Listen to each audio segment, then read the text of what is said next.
C'est une fois de plus Italdesign, avec aux commandes M. Giugiaro, qui a été nommé responsable du coup de crayon. Et c'est une réussite. La référence à la Maserati 3200 GT est affichée avec ses blocs optiques imposants mais effilés qui encadrent une calandre en forme de bouche grande ouverte pour aspirer l'air et pourquoi pas la concurrence. De la Punto 2 on reconnaît l'esprit mais le gain en personnalité est perceptible. Restent tout de même les optiques arrière verticales. Plus racée, mieux campée sur ses roues, la Grande Punto a tout simplement grandi. Elle affiche 20 cm de plus en longueur, 27 cm de plus en largeur et 14 cm en hauteur. Le gabarit se rapproche désormais d'une Bravo en longueur pour le bénéfice de l'habitabilité et de la sécurité avec une coque plus rigide et mieux étudiée en crash test.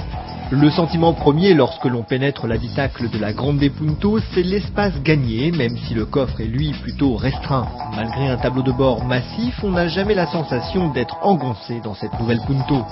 L'ergonomie a fait des progrès évidents et même les grands conducteurs trouveront une position de conduite impeccable.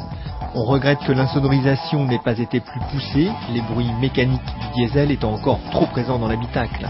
L'équipement des Grande Punto a fait l'objet de soins particuliers. Fiat ambitionne tout simplement de proposer la citadine la mieux équipée du marché, au tarif le plus bas. Pas moins de 5 niveaux de finition existent, dont le premier niveau offre 4 airbags, l'ABS, le lecteur de CD et les vitres et rétroviseurs électriques. Fiat pense vendre en majorité des Punto de deuxième niveau de finition, ce dernier proposant en plus la climatisation et 2 airbags supplémentaires contre une rallonge de 1000 €. Le pari affiché de Fiat est d'orienter sa gamme Grande Punto vers une omniprésence du diesel. On atteste l'offre en essence, aujourd'hui réduite aux 65 et 77 chevaux. Pour 2006, une 95 chevaux apparaîtra, ainsi qu'une version sportive, baptisée Abarth, en référence au passé. Une base pour engager la Punto en championnat des rallyes, qui héritera d'une mécanique avoisinant les 200 chevaux. Mais pour l'heure, le constructeur italien table sur 60% des ventes de Grande Punto en diesel. Pour ce faire, 4 puissances sont disponibles, de 75, 90, 120 et 130 chevaux, tout aux normes Euro 4. Une version 150 chevaux devrait voir le jour en 2006, qui annoncera la fin de la version 120 chevaux, redondante avec la 130. Dès le premier niveau de motorisation, la Punto se montre agréable et efficace. Certes, son poids élevé ne rend pas la tâche facile au très compact 1,3 litre multijet, d'autant que le turbo n'entre timidement en action qu'à partir de 1600 tours minute. Mais les performances sont honorables, à condition de rester dans la plage d'action du turbo.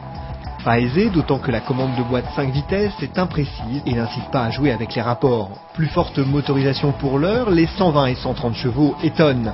Si la version sport est trop ferme en suspension, on apprécie le punch et les performances de ce bloc. Les accélérations sont efficaces et les relances vigoureuses impressionnent, même si le turbo est encore lent à entrer en action à bas régime. Avec son empattement revu à la hausse, la Grande Punto s'offre une tenue de route très rassurante. Une partie de sa plateforme est issue de l'ancien partenariat avec Opel.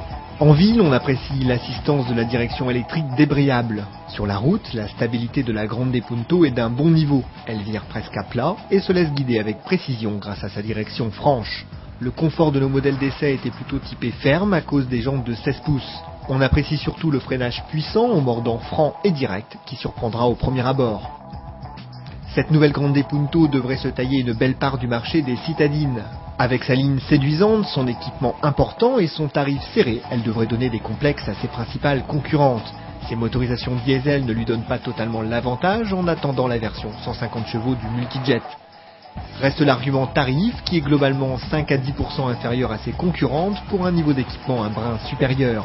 Les prix d'attaque sont de 10 800 € pour une essence et 12 600 € pour un diesel. Enfin, s'alignant sur les autres constructeurs, Fiat propose des méthodes de financement agressives avec des solutions sans apport mais aussi des programmes incluant financement, entretien et assurance.